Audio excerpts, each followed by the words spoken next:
Thank you very much, Sabine. It's a real pleasure to welcome you. My name is SilvioTavares, President and CEO of the CardLinx Association. Just as Sabine said, bienvenue à Paris. It is a pleasure to look out and see so many familiar faces and friends. I was observing the conversations taking place outside in the lobby and lots of great reconnections happening. We also have a number of new faces, and so welcome to each one of you to our first forum in Paris, in France. And as you know, for each one of our conferences, we pick a theme. Today's theme is Advantage AI, more engagement, more sales. As we look around the world, companies from all industries, whether it's payments, digital advertising, or e-commerce, all of those companies have come to a very simple conclusion. If they can drive digital engagement with their customers, they will succeed. If they are present on mobile phones, if they are present on the web, if they are using data-driven digital engagement, their companies will grow and prosper. The corollary to that also is that the companies that do not drive digital engagement will not win. And that is the theme that we will explore today. And in many respects, it's very appropriate that we are here today in Paris. If you think about the last decade, really over the last decade, the large American companies, companies like Microsoft, like Facebook, like Google, they have really come to lead global consumer technology. More recently, in the last 5 years, Asian companies, especially Chinese companies like Alibaba and Alipay and WeChat, those companies have come to lead fintech, payments, and increasingly in e-commerce. But now it is Europe's turn. As many of you have observed, now Europe is taking the lead when it comes to global data regulation and the rules for engagement around digital engagement, data, and new standards. And in fact, if you look at this next slide, you'll see that Europe is leading global data regulation. In fact, just last week, one of CardLinx Association's founding members, Facebook, the founder and CEO, Mark Zuckerberg, was here in Paris, just a few kilometers away, to pay homage to the French President Emmanuel Macron and to discuss the new data regulations that will impact Facebook's business. But as you look at this chart, really around the world, whether it's the United States, whether it's Japan, whether it's India, the whole world now is copying Europe's regulation as it relates to GDPR and PSD2. So now we face a time where the whole world will copy Europe. And so it's not by accident that today, in this room, we see companies from around the world. Let me give you a sense of who is here. Let's go to the next slide. So we have three types of companies here today. On the far right, you see a number of the leading banks and publishers. Mark Tutzauer is here from UBS, one of the largest banks in Switzerland and one of the largest banks in Europe. Regis is here from La Banque Postale. LCL is here. And then we also have a number of leading technology companies, publishers. Rakuten, headquartered in Japan. Groupon from the United States is here. Payment companies are also here. Carte Bancaire, the leading domestic payment network, MasterCard, Discover, FIS. And in the third column, you see card-linking companies, including Collinson, Plebicom, CardLinx, and Paylead, all of whom will present today. Now, all these companies are very different in some respects, but in some ways, they also have something in common. These companies are all innovative and collaborative. And we're going to see how these companies are crafting the future of digital engagement for the future. Now, for some of the companies in this room, this is actually their very first CardLinx conference. And so I want to give you a sense as to what you should expect. Our conferences are different in three ways.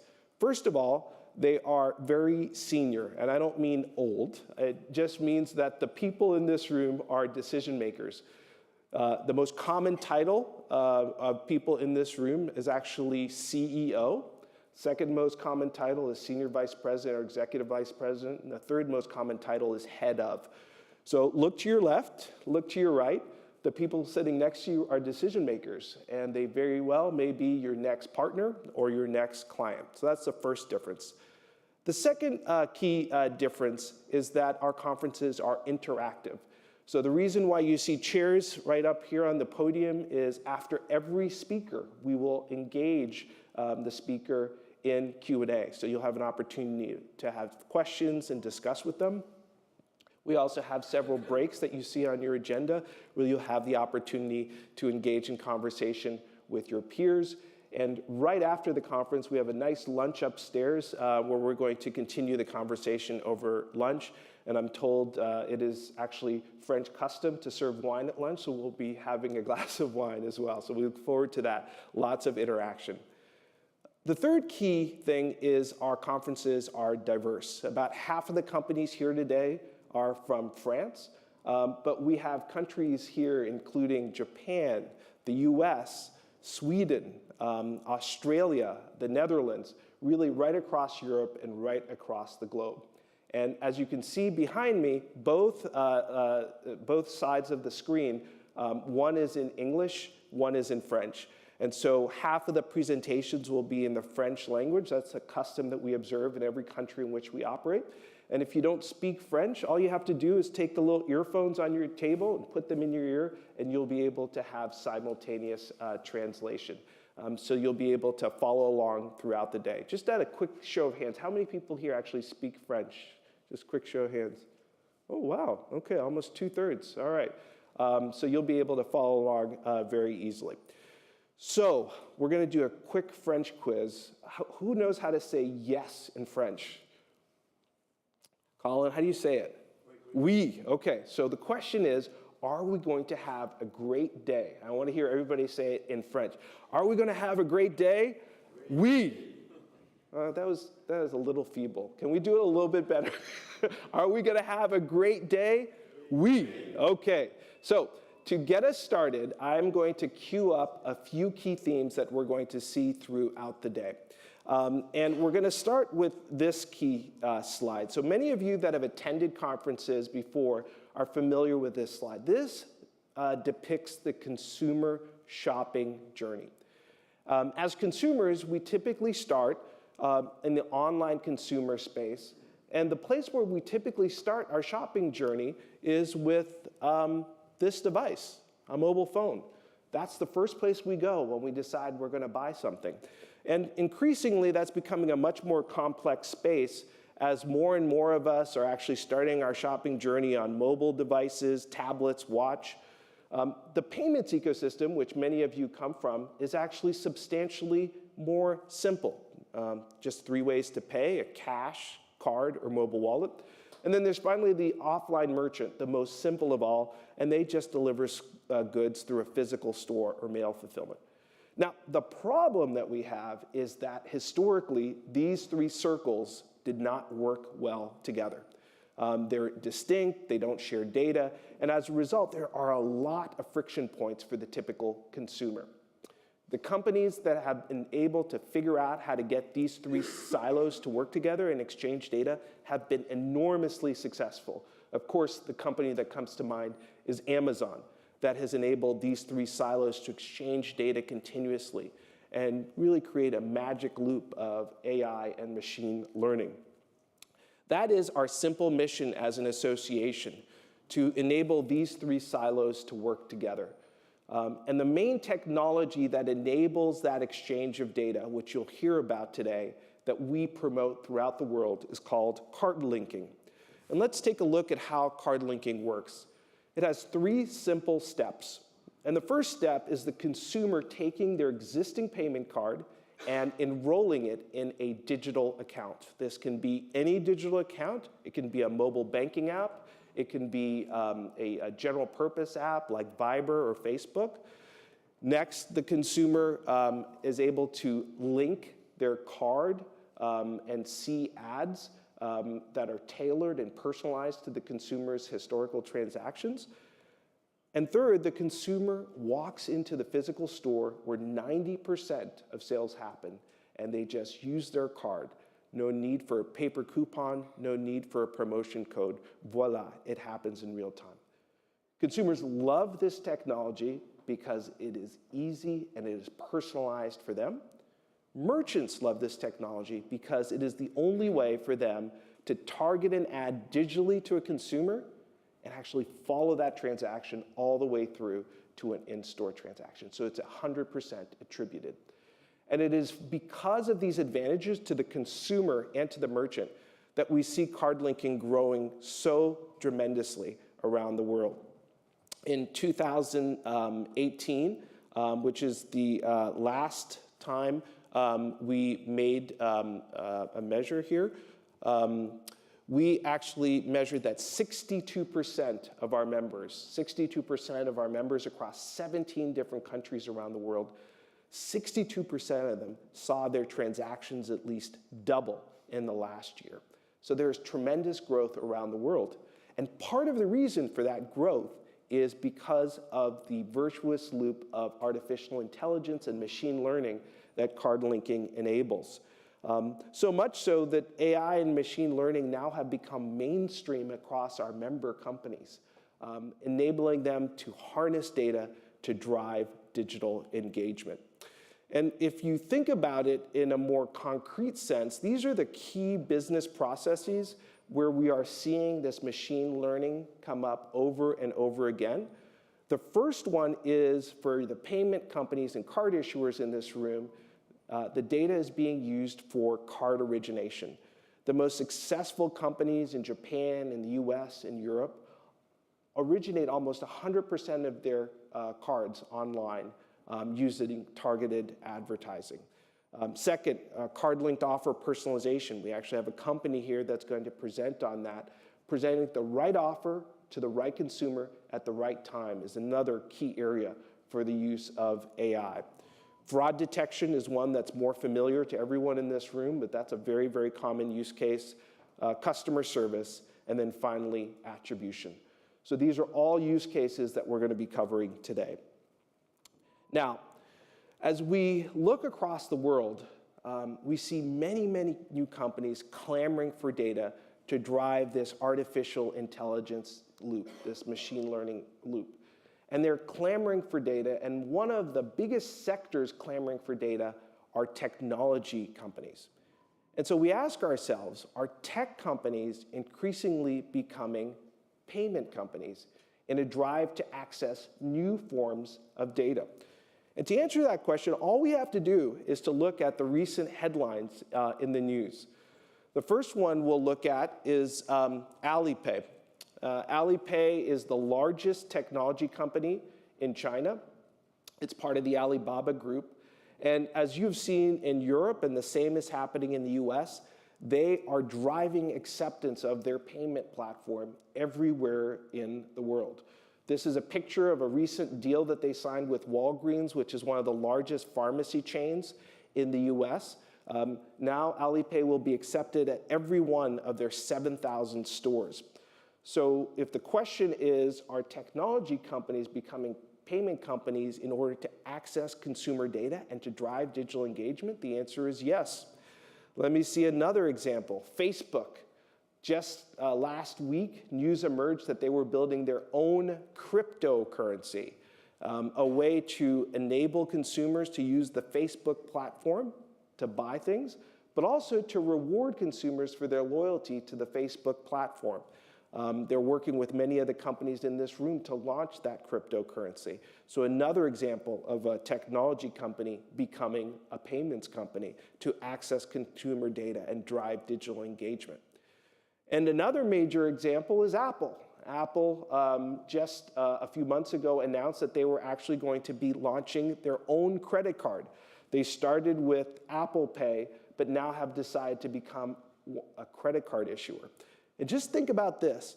If they convert just 10% of their 1.5 billion users, they would instantly become the largest card issuer in the world with over 150 million cards. So if we look at the pattern here, this is actually a chart of the 5 largest technology companies in the world by revenue. You see them listed across the bottom of the page: Apple, Samsung, Google, Microsoft, Intel. 4 out of the top 5 have launched technology offerings for payments in the last several years. So if there was any question before, there is no more question now. The world's largest technology companies are becoming payment companies and increasingly offer companies. And the reason is clear: to access consumer data and to drive enhanced digital engagement. So digital engagement is the key. But it's not just technology companies that are fundamentally re-engineering their business models. When we look at the leading merchants around the world, are they doing the same thing? Well, let's look. This is news that came out from Walmart in just March of this year. Walmart, as you know, is the largest retailer in the world. And they have decided that, like Amazon, they want to be the first place a consumer goes when they start their shopping journey. Remember the 3 circles that I showed you earlier?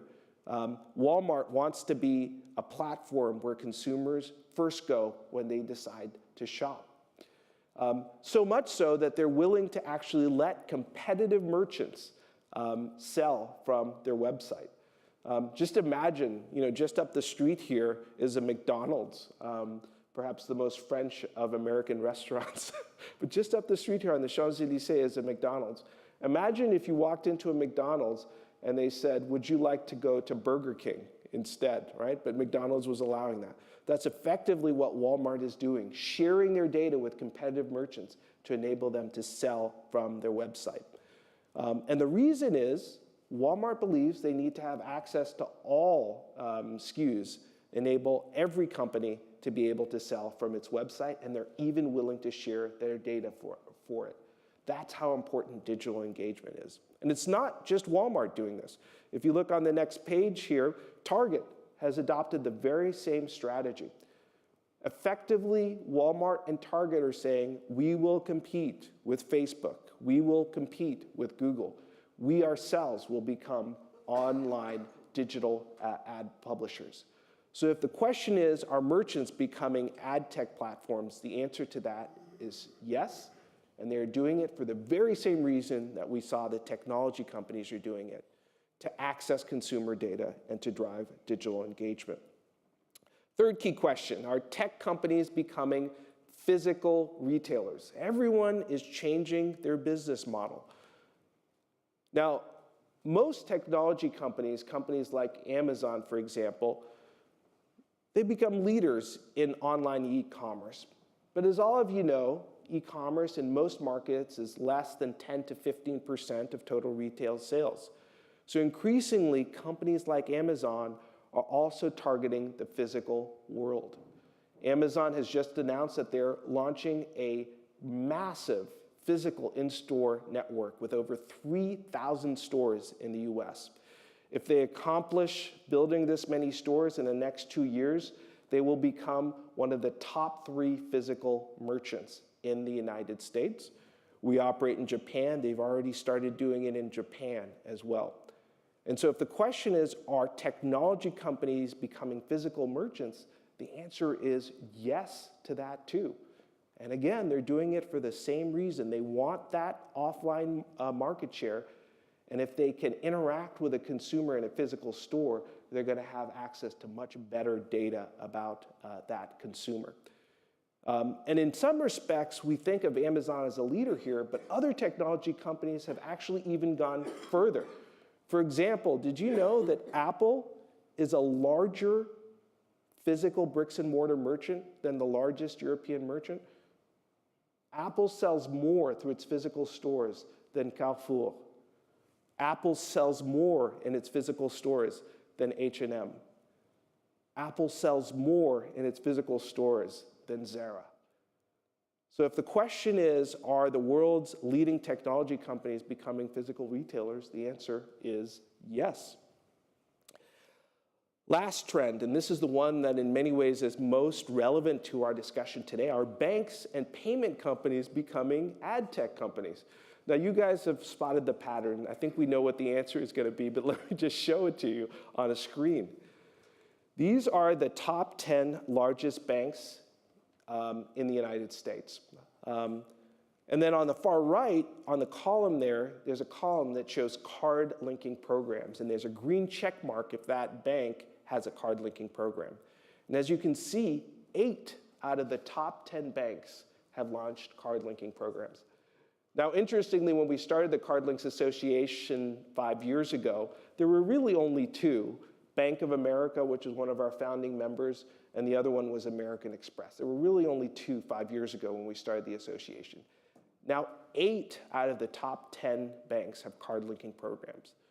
And again, it's for the very same reason. They realize that if consumers don't use their mobile banking app, they have the risk of being disintermediated by competitors. Competitors like Amazon, competitors like Klarna, competitors like Venmo, competitors like PayPal. And so in order to get higher digital engagement, they've launched card-linked offer programs so that consumers go from logging on 3 times a month to their mobile banking app to 30 times a month. And in case you're wondering, is this just in the United States? This is actually another market, and this is very similar market to France. This is South Korea, very similar to France in that it is a highly educated population. It has high internet penetration and high credit card penetration. So very, very similar to France. And what you can see here, out of the top 5 issuers in South Korea, 3 of them have already launched card linking programs. We actually helped Samsung Card, the first company to launch there in Korea just 3 years ago, and now 3 of the top 5 have launched. So whether it is Korea, whether it is Japan, whether it's the United States, maybe it's France next, the top issuers in the world are adopting card-linked technology. They're effectively becoming ad tech platforms, and the reasons are very simple: access, better consumer data, and increased digital engagement. So let's summarize. What have we said? Tech companies are becoming payment companies. Merchants are becoming ad tech companies. Tech companies are becoming merchants. Banks and payment companies are becoming ad tech companies. Everyone is re-engineering their business model. And the question is why? That's what we're going to be discussing today. Why? Data has changed consumer expectations about shopping. And to exemplify this, let's take a look back to the year 2000. I think it's safe to say everybody in this room was alive in the year 2000, right? We don't have any, oh yeah, everyone was alive. Some of you were very young at that point, maybe in grade school, but you know, in the year 2000, everybody was alive. And this is how shopping occurred in the year 2000, right? The first thing you did if you were going to go shopping is you went to a store. You went to a store and you looked at the goods and services. The biggest format, the biggest trend in the year 2000 were big box retailers. This is when Carrefour started to grow really rapidly. This is where Walmart started to grow really rapidly. Formats here in France, like Casino, were just growing really rapidly. So it was the age of big box. There were separate silos for in-store and online. So your consumer experience was very different if you purchased something online versus going into the store. And then after you picked something, what you did is you stood in line and you waited to pay, right? In fact, many of us still do that. I was at lunch actually with Sabine yesterday, and the waitress forgot to bring over the terminals. We had to wait in order to pay. So that was the consumer experience. But now let's take the time machine to next year, 2020. And everything has changed. When we decide we want to buy something, the first thing we do is pick up this mobile phone. I was speaking to the head of Google search, mobile search, and he was explaining to me that actually whether you use an Apple device or an Android device, you actually get different search results because everything is data-driven based on the information that they have about you. And then our expectation is that it's omni-channel. If I buy something online, I expect to be able to return it in a store. If I buy something in a store, I expect to see the same goods online. I want my loyalty programs to work and be interoperable. I want my cash back to work interoperable.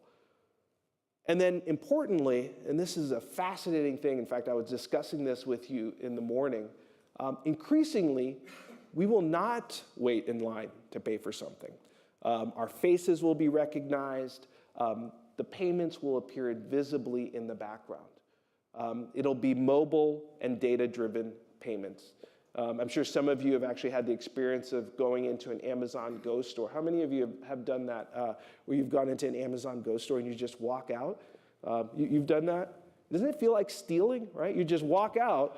You didn't just wait in line. It's like weird. To me, it's very similar to the first experience I had when I first paid for an Uber, right? I'm so used to kind of giving the taxi man my card that it feels weird to just get out of the car and then the payment happens in the background. So everything, our entire shopping experience is moving to being data-driven, driving higher digital engagement. A fantastic example of how important data is, how important AI is to driving the consumer shopping experience is this shocking statistic. So what you see here is how much Amazon spent in 2016 on acquiring data. They spent $15 billion. $15 billion. And just to give you a sense of that, that is more than the next 20 US merchants combined. That's how important Amazon believes data and digital engagement is. So when I look at this slide, it is somewhat depressing because you're like, well, it's game over. Amazon's already spent $15 billion. How do we compete? Does every company in this room need to spend $15 billion in order to be competitive? Thankfully, the answer is no, right? Thankfully, the answer is no. But there are three key things that every company needs to do. And they're right here on the slides. Every company needs to do these three things. And in fact, we're going to spend most of the day talking about it. We're just about to get to our keynote speaker. Number one, you have to partner for data. In a world that is data rich, your company cannot solely rely on the data that it has. If Amazon spends $15 billion, and this is one of the richest data-intensive companies, your company too needs to outsource data, get data from other partners to enable them to compete. Imperative number two, monetize your data. Your company's data is, of course, valuable to your company, but it may actually be more valuable to another company.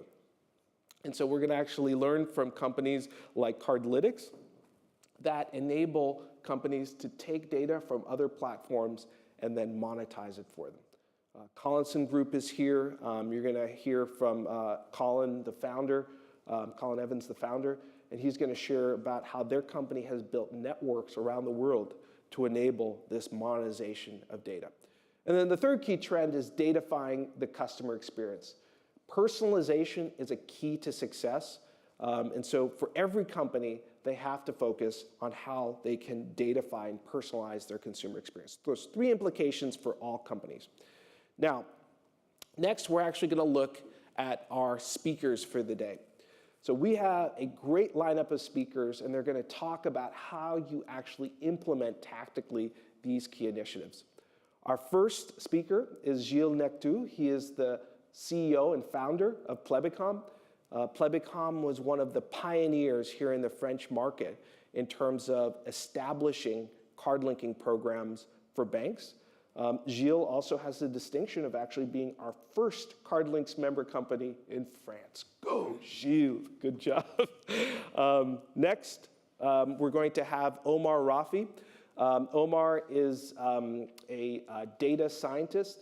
Their company, based in the UK, focuses on Omar actually entered exactly at that moment, Omar. Perfect timing, welcome.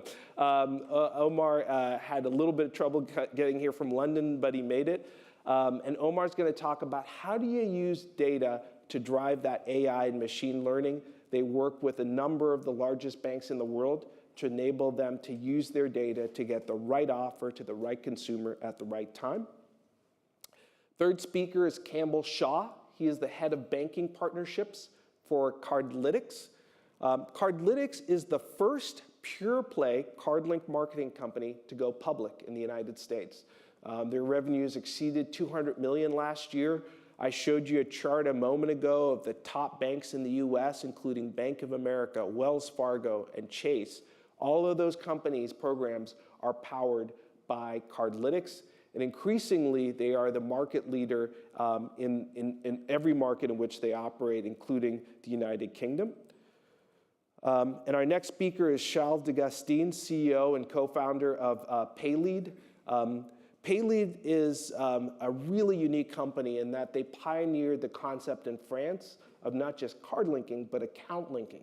So enabling a publisher to use all the data in a consumer's bank account to target offers to get the right deal at the right time. So really excited to have Paylead presenting their technology. And last but not least, Colin Evans.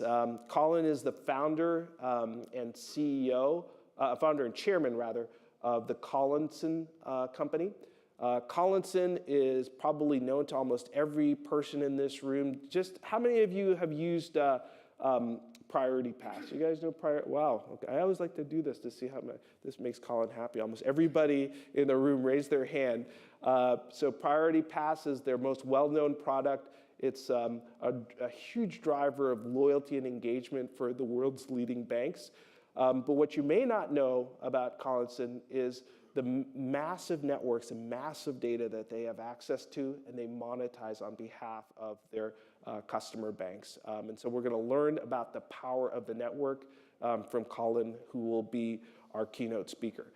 So that looks like a pretty good day, right? And we're going to do all of that before 1 o'clock. So you're going to have to buckle your seatbelts, drink some coffee, and pay attention, because there's a lot that we're going to cover. So without further ado, I would like to welcome up onto the stage Gilles Nectou, who will be our first keynote speaker. Welcome, Gilles, to the stage.